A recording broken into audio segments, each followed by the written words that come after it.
Understanding the ARD-IEP meeting in special education.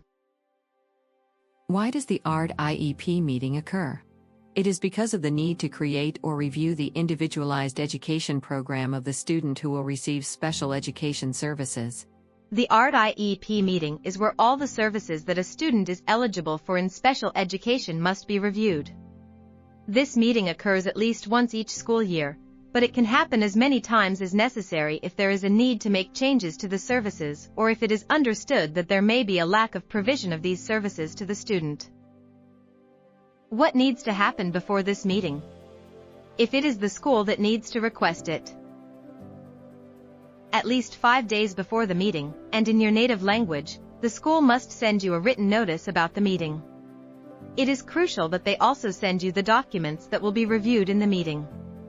This allows you to have an active role in the decision-making process regarding the services your child will receive.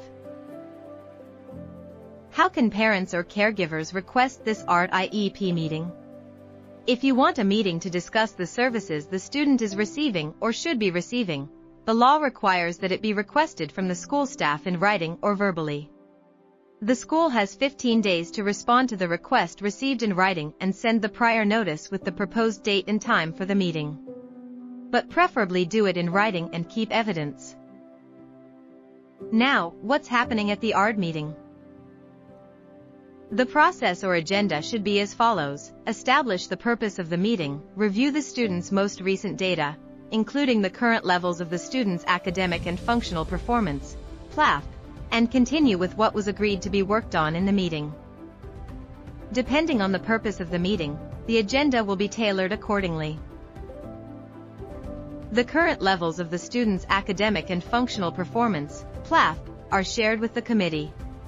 The educational goals and objectives that will be worked on during the school year, and who will be carrying them out, are drafted, discussed, and agreed on. If the student requires a behavioral management plan, it is discussed and added. If the student is eligible due to a condition that requires additional documentation, it is discussed and added to the educational plan. Additionally, the accommodations the student needs to access the curriculum and achieve their goals are discussed, including any assistive technology they might require.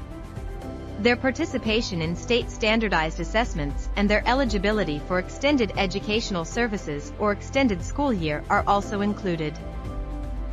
The least restrictive environment, or as it is known, the school placement, is determined. The procedural guarantees or safeguards of the caregivers are discussed.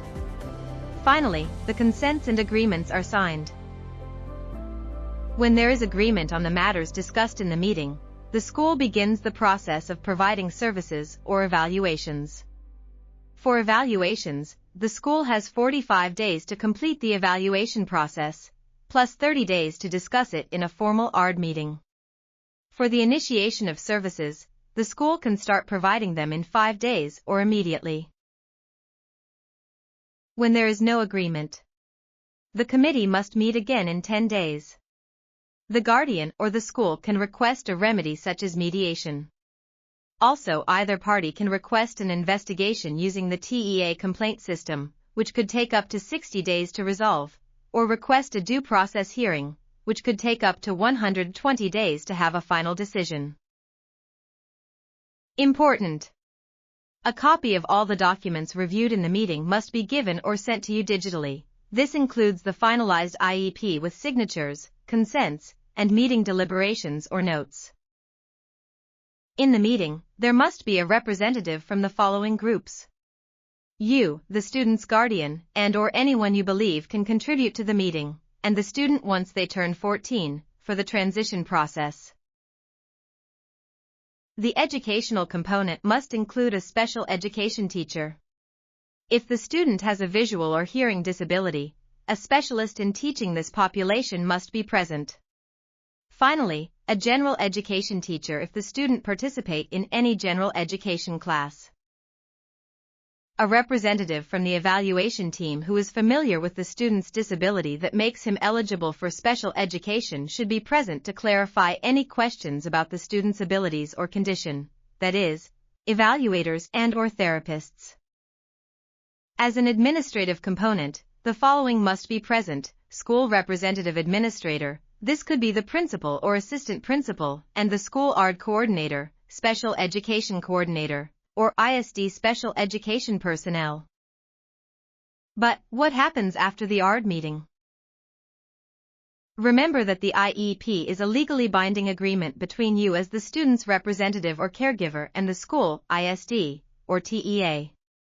You have responsibilities, just as they have responsibilities for following the educational plan.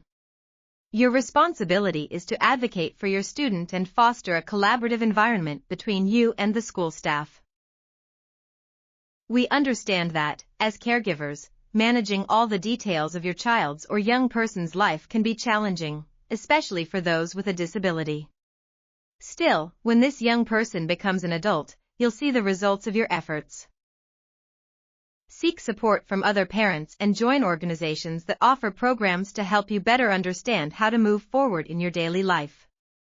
We assure you, you are not alone. For more information about the Right to Learn, Special Education Advocacy Services, please contact 713-957-1600, extension 116.